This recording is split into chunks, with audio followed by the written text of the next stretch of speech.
the right stock at the right time.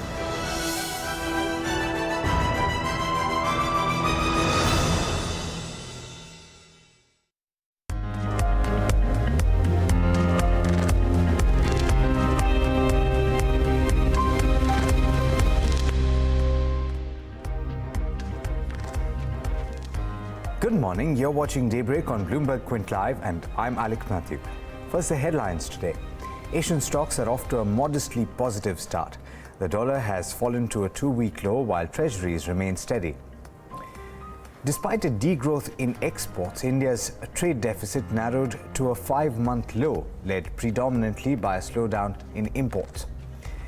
Indiabulls Housing Finance's second quarter performance met analyst estimates. Asset quality for the non-bank lender remains stable. And among key Nifty earnings today, MotoCorp and Infosys will be declaring their performance for the June to September period. Let's talk about the US markets now. A decline in tech shares pushed the major indices lower on Monday as Wall Street tried to regain its footing after last week's sharp losses. Investor concerns have mounted about the impact of tariffs and rising borrowing costs on corporate profits as the third quarter earnings season kicks into high gear this week. Bloomberg's Abigail Doolittle wraps up all the action on Wall Street in this report.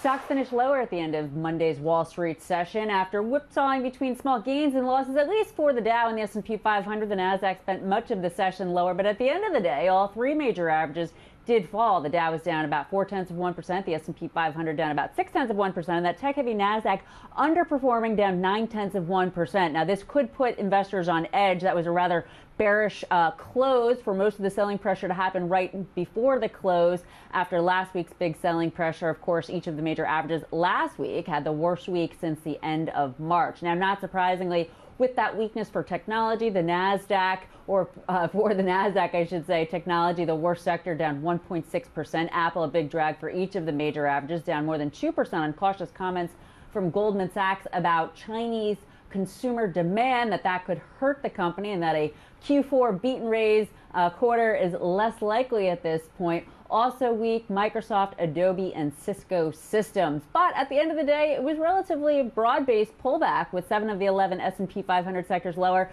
Financials also lower, this after both Bank of America and Charles Schwab reported their third quarter earnings. Ahead this week from the financial sector, Morgan Stanley and Goldman Sachs. On Tuesday after the close, Netflix will be reporting. And with the S&P 500 right now on pace for its worst month since 2015 and the Nasdaq on pace for its worst month since January of 2016, investors will really be watching this earnings season very close. It could be a make or break period for stocks as far as what the next big directional move is. But on Monday's Wall Street session, it was a bit of a risk-off tone with stocks pulling back. In New York, Abigail Doolittle, Bloomberg News. All right, I see a large number of you have already signed in. Let us know what you think. In fact, Kaustubh's already said good morning. Morning, Kaustubh. Let's talk about the Asian markets now. In fact, the three early risers had begun with modest gains, and that was in the run-up to the opening of the Chinese markets. And perhaps the fact that those Chinese markets have opened with a positive bias has given some comfort to the rest of the markets as well. You see the three early risers have actually consolidated and increased their gains that they had in the early couple of minutes or early minutes of trade. In fact, the Nikkei is up about 0.5% as of now, and so is the Australian benchmark, the Kospi, around 0.4% higher. It's perhaps still a little early to indicate what the direction of trade in China is going to be, but as of now, in the first 3 minutes of trade, it's indicating that it's going to be a positive start for them as well. The Hang Seng, as of now, up about 0.5%. But that sets the context beautifully for the trade setup for the day in India.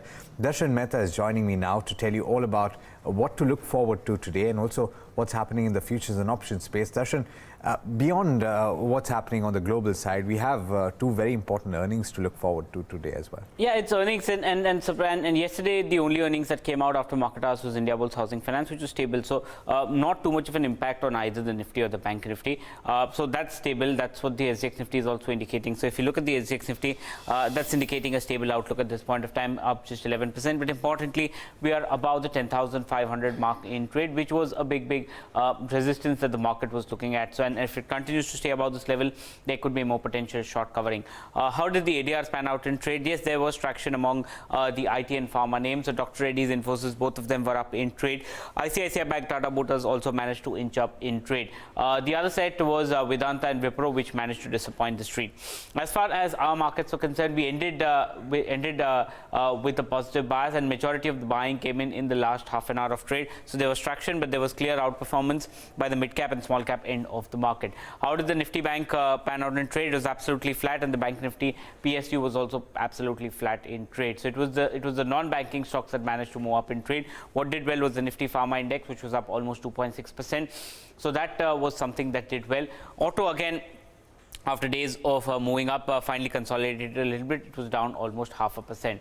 As far as the flows are concerned, after many days, we are seeing positive flows coming in by the FIs. They bought in 67 crores in the cash market. DIs bought in almost 290 crores in the cash market. FIs on a month-to-date basis have sold 1,700 crores, and DIs have bought in almost 15,000 crores, in the cash market.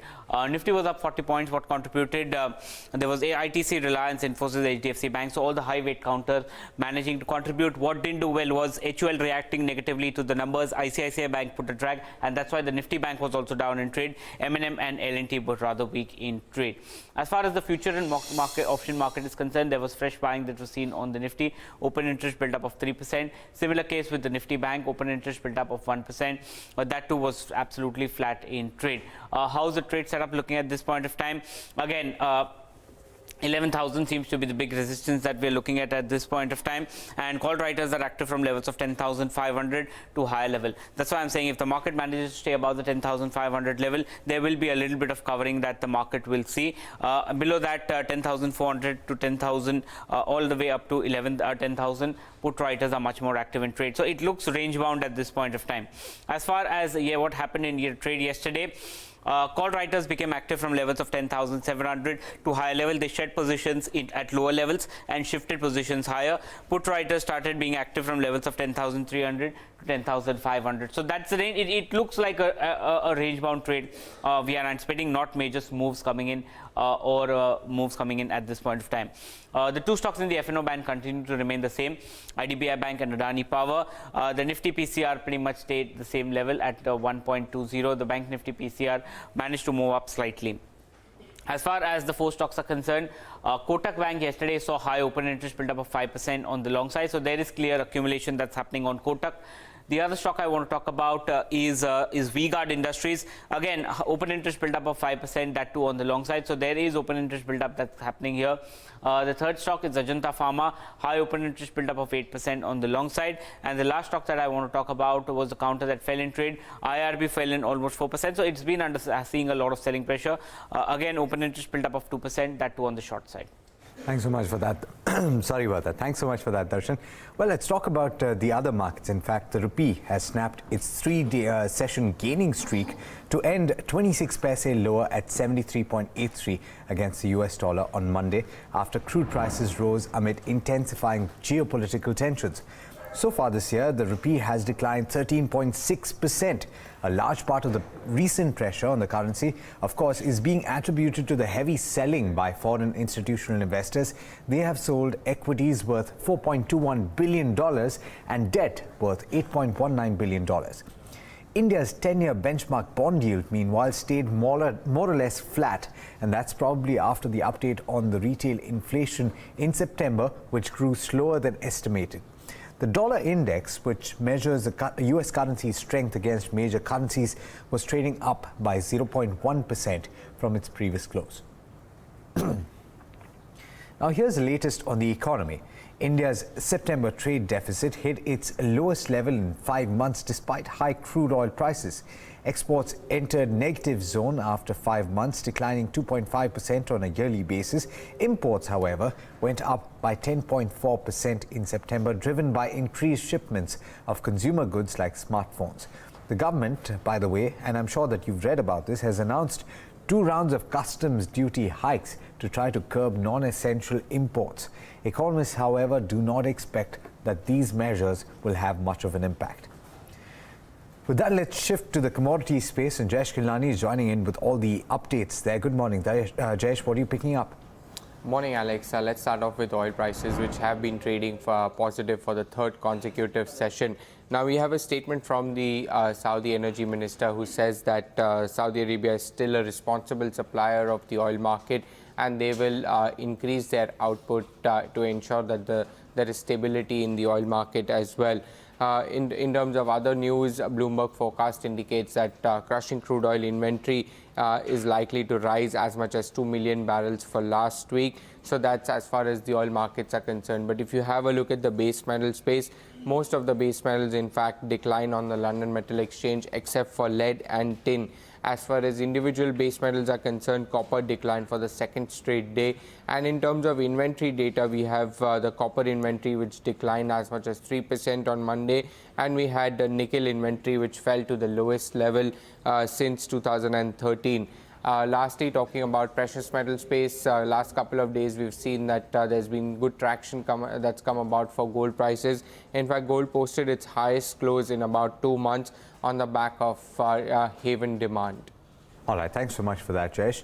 Well, you know, we've taken you through the market setups, but clearly the two big boys on the Nifty today are going to be reporting their numbers. Let's talk about Infosys first. Is expected to post a double-digit profit growth in the September quarter.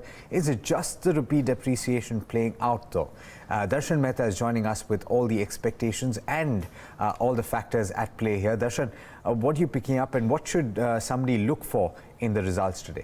Yeah, so top line growth on dollar terms we're seeing close to 2%, but on the rupee terms it will be almost 6%, given the fact that the rupee has depreciated almost 5 to 6% against the US dollar. So that will definitely impact the numbers. Even margins, if you're looking at it, EBIT margins of close to 24% is something that we're seeing, and a profit growth of almost 12% is something that we're seeing for Infosys.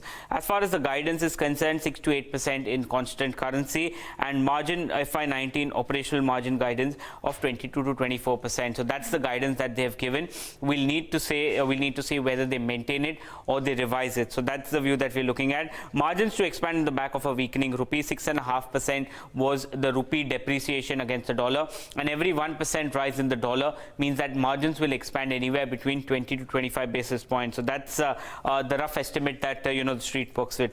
Management has indicated for growth focus on has focused more on growth over margins in the near term. That's what they spoke about last time around, and there is gradual recovery as far as the BFSI and the America verticals are concerned, which are basically the large segmental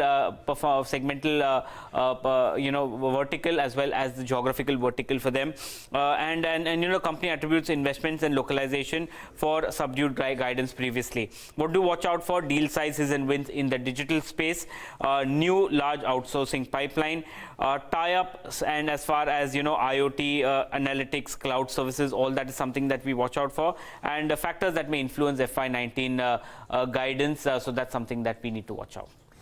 All right, thanks so much for that, Darshan. Let's talk about Hero MotoCorp now. Rural demand is expected to help Hero MotoCorp post a steady growth in the second quarter. However, higher costs may play spoilsport. Yatin Mota has this report on the analyst expectations. It would be interesting to see how the first auto company reports the quarterly earnings. So we have Hero MotoCorp, wherein we are expecting the second quarter sales to rise by nearly 8% on a year-on-year basis. However, because of higher commodity cost, input costs, as well as the phasing out of Haridwar tax benefits, we are expecting the EBITDA and profit should be down anywhere between 4 to 6%. On an absolute basis, expect EBITDA of close to 1,400 crores and profit of close to 945 crores versus a level of 1,010 crores on a year-on-year basis, and that is a decline of nearly 6.5% at the net profit level. Margins, as I was mentioning earlier, there would be margin pressure, so margin is expected to be close to 15.5% versus a level of 17.4% on a year-on-year basis. Remember, in the second quarter, the company has reported a volume growth of nearly 5.5%, and the realizations are expected to improve by nearly 2 to 3%, given the fact that the company had increased their billing prices in the month of April, and that is probably how the base moves. Of course, the key important factors to watch out for apart from the earnings is the company's commentary on the demand in this festive season, especially in the rural markets, and also how really is the ramp up happening on the export side. So broadly, we are expecting a stable quarter for Hero MotoCorp. We will be watching out for that margin figure, given the fact that the commodity costs have significantly increased on a year-on-year basis. Well, clearly, not just Hero MotoCorp, but all of the two-wheeler manufacturers, there will be a lot of interest to see how they're planning their volumes and how they're seeing the festival season. It's almost upon us, in fact. But with that, let's turn to the earnings that happened yesterday. Darshan told you just a short while back that we only had Indiabulls Housing Finance. In fact, it reported a net profit growth of 21.2%, which was at a multi-quarter low. Let's bring in Shraddha Babla, who will tell you more about the other aspects during the quarter gone by. Good morning, Shraddha. What are you picking up? Good morning, Alex. So yes, the 21% loan growth actually missed analyst estimates. The profit growth, missed analyst estimates. In fact, even the loan growth fell to sub 30% levels. It came in at 28.9%. That is a more than 8-quarter slow loan growth that we've seen for Indiabulls Housing Finance. Spreads came in at 3.24% as compared to 3.23% on a Q-on-Q basis. And this is on account of the price hikes that they had taken in the previous quarter as well, but the key is going to be the incremental spreads, which now stand at about 2.76%. In terms of the asset quality, that remains steady sequentially. So the gross NPA came in at 0.78% versus gross NPA came in at 0.77% as compared to 0.78% in the June ended quarter. On the liquidity aspects, which is more important, the housing finance company said that the ALM was fully matched for all buckets, and they highlighted that they had 400% and 135% coverage on repayments which were due over the next 1 month and the next 6 months. Nevertheless, they have revised their FY19 growth downwards. Previously, they had indicated a target of about 25% loan growth as far as FY19 is concerned, and now in the press release they have spoken about numbers close to 20%. In fact, in the near term, the growth is likely to take a backseat as they focus on liquidity issues. But largely, brokerages believe that the focus, yes, now will be on liquidity aspects. Macquarie has maintained to outperform with a target price of 1400. They had just a few weeks back cut their target price, so no change on that right now. They've said that the disclosures on liquidity coverage and ALM position indicate that there is no pressure as far as meeting near-term obligations is concerned, and additional undrawn bank lines will remove concerns on default and obligations. The management focus in the near term, they say, will be preserving liquidity. They have factored in a slowdown in growth from 30% to 25%, and they're also estimating a 30 basis points compression in the net margins for this financial year. Nevertheless, they do say that the liquidity concerns are overdone and the recent correction is an opportunity to add. JP Morgan has a similar view. They've maintained an overweight with a target price of 1600. They've said that they believe the ALM of the company is conservative, and overall they will be able to ride out the current stress in the money markets. The medium-term story, they say, for the company as a consistent earnings compounder remains intact, and the recent stock price decline is an opportunity to buy. So that's another broking firm which is saying that. And finally, you have CLSA, which has maintained a buy but trimmed the target price from 1700 to 1500. They've said that while fees and upfront sell downs can lift earnings, they will not be sustainable, and some pickup in asset growth will be the key for re-rating. They've trimmed their earnings by 3 to 5% but maintained a buy rating given the stronger balance sheet, which they believe will support access to better funds and asset growth. So overall, brokerages have maintained their positive view, but clearly, Alex, it's the growth slowdown fears that seem to have come true. All right, Shraddha. Thanks for that. Let's turn to the brokerage cause of the day, and Soumit Sarkar is joining in with an update, in fact, on IndusInd Bank. But first, I think you're going to talk about Motherson Sumi. Yes, Alex, I'll be talking about Motherson Sumi first. If you see, HSBC has maintained its buy rating on Motherson Sumi, but they have cut down the target price to around 350 from 400 rupees, which still suggests a potential upside of nearly 40%. Now, the brokerage has cut the target price as it has lowered its earnings estimate to factor in on slower global and domestic growth market. Now, if you see, the brokerage believes that the investor concerns are exaggerated and investors are currently ignoring the positives from potential acquisition that the company might do in future, weaker rupee which would help the company's profit and loss account, and the new emission norms which would propel growth for the company. Lastly, it says that the stock price correction has created an attractive entry point as it is as the company is well placed to benefit from the increasing role of auto component suppliers going forward. Second we have is Macquarie on IndusInd Bank. Now, the brokerage has maintained its outperform rating on this bank but has cut down the target price to 1,975 from 2,100 rupees, which still suggests a potential upside of nearly 21%. Now, according to the brokerage, the net interest margins of the bank are under pressure as liquidity tightens in the market, and on ILFS exposure, the management is confident that they won't require any incremental provisioning other than the 275 crore rupees which has already been done in the second quarter of financial year 2019. Lastly, the brokerage has cut the target price on the bank as it has conservatively factored in a 20 basis points rise in the credit cost for ILFS exposure and has also adjusted its valuation model to factor in the rising bond yields. All right, fantastic. Thanks so much for that, Soumit. Let's talk about the other stocks that you have to watch out for in trade today. Of course, Infosys and MotoCorp are top of mind, but Shraddha Babla is back to tell you what are the other stocks on her list. Shraddha, what do you have for us? Right, so Alex, a couple of earnings reactions which are possible. Key numbers that came out yesterday after market hours. One is South Indian Bank, where the net interest income for the quarter was flattish, but operating profit performance was weak. But the company managed to report a net profit of 70 crores as compared to a profit of 4 crores in the same quarter a year ago, and that's mainly as the provisions have more than halved on a year-on-year basis. They've also said that they made an additional provision of 20 crores as a prudent measure towards what is believed to be an exposure to ILFS group of companies. Gross NPA inched up marginally from 4.54% to 4.61%. Then you also have Delta Corp, where revenue growth came in at 38%, but net profit growth was restricted to 11%. That's because EBITDA margins came off from 45.1% to 37.8% on account of higher other expenses. A very strong show coming in from Z Media Corporation, where revenues grew by 35%, net profit grew 10x on a lower base, and EBITDA margins also moved up from 21.4% to 24.2%. Pitti Engineering is another company which reported good set of numbers. Revenues have almost doubled, net profit growth has come in at 139%, and EBITDA growth has come in at 110%. Reliance Industrial Infra is next on the list. Revenue growth of 7%, net profit is down 22%, and margins have come off by as much as 500 basis points to 13.6%. So weak set of numbers. That apart, you also have Hathway and then Networks, which will be in focus, and that's on the back of a Times of India report which says that Reliance Industries is nearing twin deals to acquire big stakes in both these companies. The transaction, they say, is likely to be unveiled on Wednesday when the boards of all these three companies are scheduled to meet.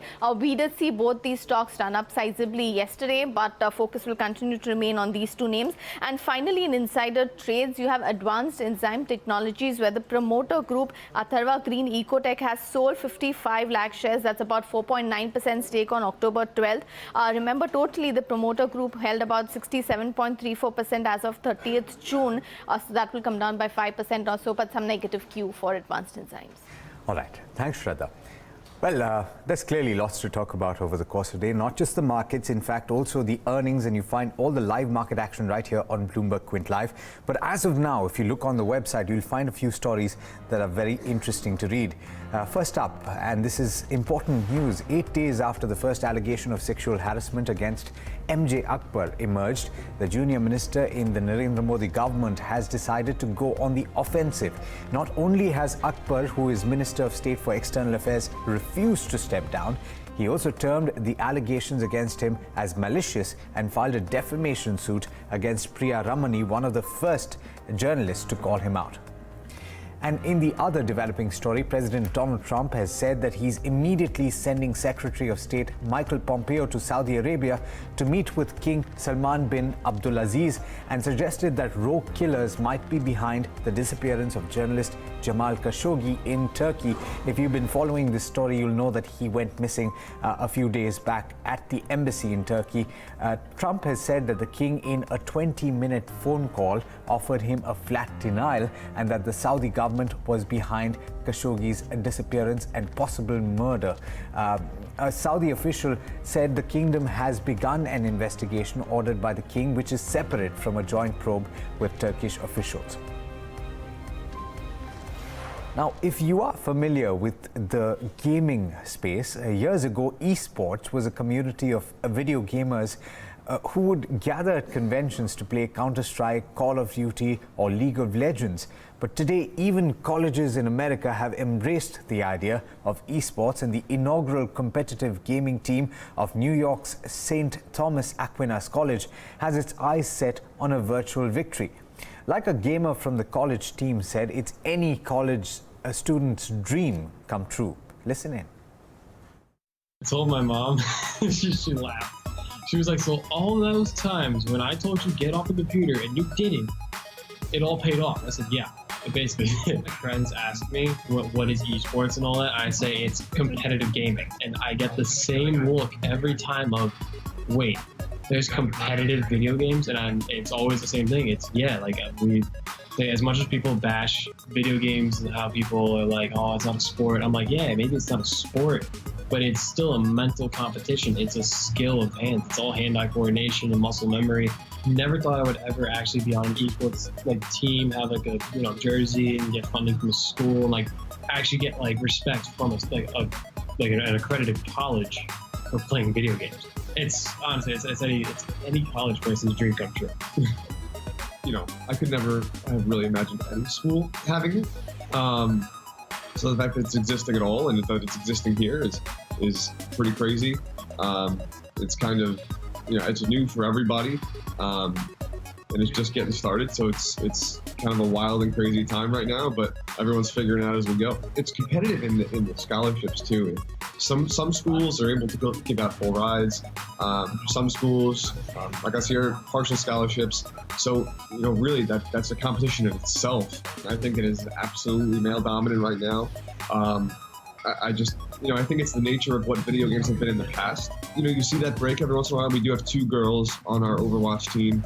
But that's 2 girls on the roster, and our roster sits at 25 right now. So obviously there's a stark difference there in the numbers. I just think there's too much, necessarily money in it, I think, in terms of sponsorships and all that stuff. The NCAA knows that they'd be stupid not to get involved with it, so they're going to try as hard as they can too. But if I could make this a career and go into competitive gaming for the rest of my life and get like a good income, steady income over it, hands down, I would drop anything to do it. Well, that is the dream for a lot of young people out there. It turns out the hours that you spent playing Counter-Strike may not actually have been wasted. That's all we have for you in this edition of Daybreak. Thanks so much for watching. This is Bloomberg Quint.